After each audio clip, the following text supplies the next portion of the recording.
안녕하십니까. 썰레발TV 썰파입니다.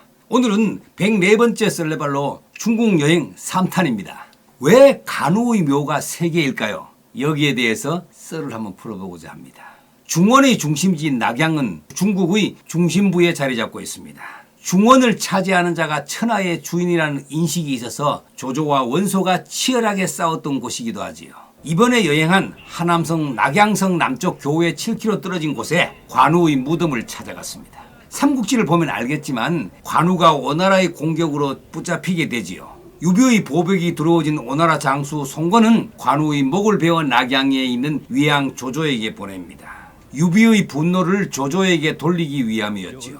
그러자 곤란해진 조조는 그 계략을 알았지만 관우의 머리에 향나무 몸체를 더하여 정중하고 성대하게 장례를 치러주었습니다. 관우의 머리가 묻혀 있는 곳을 관림이라고 합니다. 관림 광장은 너무 넓어서 정말 놀랐습니다. 광장에는 몇몇 어르신이 평이 돌리기로 운동을 하고 있었습니다. 정문 앞 이 넓은 틈만 보더라도 관림이 단순한 무덤이 아닌 것을 알 수 있지요. 정문의 오른쪽에 충과 의, 왼쪽에 인과 용의 4글자가 보이는데요. 이는 관우의 성품을 대변하는 것이라고 합니다. 중국 사람들은 관우에 대해서 수침 낙양, 신화 당양, 홍귀골이라고 합니다. 관우는 머리는 낙양을 베개 삼고 몸은 담양에 누워 있으며 호는 고향 마을로 돌아갔다는 말이 전해지고 있습니다. 그래서 관림을 포함하여 관묘가 3개가 있다는 것이지요. 중국에는 무덤마다 붙이는 칭호가 다릅니다. 일반 백성의 묘는 분이라고 하고 귀족의 묘는 총이라고 합니다. 또 황제의 묘는 능이라고 하고 성인의 묘는 림이라고 하지요. 수천 년 역사의 중국에도 문무이성이라 하여 림은 오직 이림이 있을 뿐이라고 합니다. 바로 무성으로 불리는 관우의 묘 관림과 문성인 공자의 묘 공림입니다. 관림은 중국 고대 건축물의 특징의 대표적인 구조물입니다. 관림은 7채의 건물이 남북 중심선을 따라 배치되어 높이가 서로 다른 건물이 층층이 늘어져 있습니다. 오래된 측백나무 그늘 아래서 엄숙한 분위기를 자아내고 있지요. 가장 남쪽의 대문에서부터 의문, 용도, 배전, 대전, 이전, 삼전 그리고 마지막에 있는 관우의 무덤까지 건물은 일직선상에 배치되어 있습니다. 관우의 머리가 묻힌 수급종은 점유 면적이 약 250제곱미터입니다.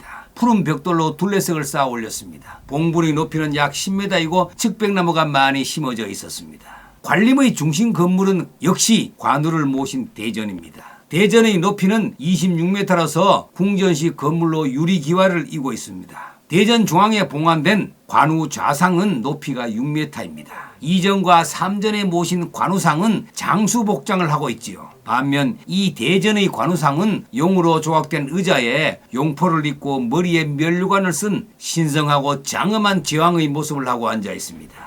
관우는 키가 9척 약 2.7m, 수염 길이가 2자 약 46cm이며 얼굴이 홍시처럼 붉고 기름 바른 듯한 입술, 붉은 봉황의 눈, 누에가 누운 듯한 눈썹 등의 풍모로 묘사되고 있지요. 여기에 대장간에서 특수 제작한 무게 82근 18kg가 나가는 청룡 언월도가 추가되어 우리가 아는 오늘날의 관우상입니다. 삼국지연의에서 나간중이 관우의 풍모를 꾸며 만들어낸 이야기라고 할 수 있지요. 관림은 명나라 때 처음 사당으로 세워졌고 청나라 때 지금의 규모로 확장되었습니다. 관우는 송나라 휘종 때 충해공이라는 자기를 받았고 그 후에는 무안왕에 봉해졌습니다. 명나라 신종 때 관성제군, 청나라 선종 때 관성대제에 봉해져 왕에서부터 결국 황제로까지 추서된 것입니다. 중국 역대 왕조들에게 있어 관우의 충인은 정권 유지에 훌륭한 역할 모델로 담당했던 것이지요. 관림의 조성 당시에 많은 측백나무를 심었지요. 현재는 800여 그루가 관림의 하늘을 뒤덮고 있습니다. 측백나무는 신선이 되는 나무로 귀하게 대접받아 왔지요. 그래서 주나라 때는 군주의 능에는 소나무를 심고 왕족의 묘지에는 측백나무를 심었다고 합니다. 관림 무덤 앞에 측백나무 2그루가 있는데요. 하나는 가지가 3개로 갈라져 있는 결이나무와 다른 하나는 빙글빙글 소용돌이 치는 나무가 있습니다. 결이나무의 3개의 가지는 유비, 관우, 장비의 도원결의를 나타낸 것이고 소용돌이 치는 것은 관우가 주고 하늘로 승천하는 것을 의미한다고 합니다. 참 재미있는 얘기입니다. 중국인들은 관우 숭배 사상은 정말 대단합니다. 상당히 현대적인 교육을 받은 중국인도 우리처럼 관우나 관운장이라고 하지 않고 관공이라고 높여 부르고 있습니다. 지금도 역대 왕조를 비롯하여 민간에서도 굉장히 높은 인기와 명성을 자랑하는 인물이지요. 관우묘 사당이 중국에는 30만 개가 있다고 합니다. 서울에도 동묘, 서묘, 남묘, 북묘가 있고 안동에는 무안왕묘, 전주 관성묘, 남원 관악묘, 강화도 동관제모 등 우리나라에도 30여 개가 있다고 합니다. 정말 놀랍습니다. 대부분 임진왜란 때 청나라 장수에 의해 세워졌다고 합니다. 관우는 중국인에게 이제 더 이상 무신이 아닙니다. 돈을 가장 잘 벌게 해주는 제신으로 변했다고 합니다. 전문가들은 그 이유를 소금에서 찾습니다. 관우의 고향인 산시성 해주는 유명한 내륙의 소금 산지였지요. 전국을 누비던 해주 소금상들은 향토 영혼 관우상을 들고 다니며 재운을 빌어서 모두 부자가 되었다고 합니다. 그래서 평생 돈과 관계없던 관우가 재물신이 된 이유라고 합니다. 구독과 좋아요는 더 좋은 썰레발TV를 만드는 데 큰 힘이 됩니다. 감사합니다.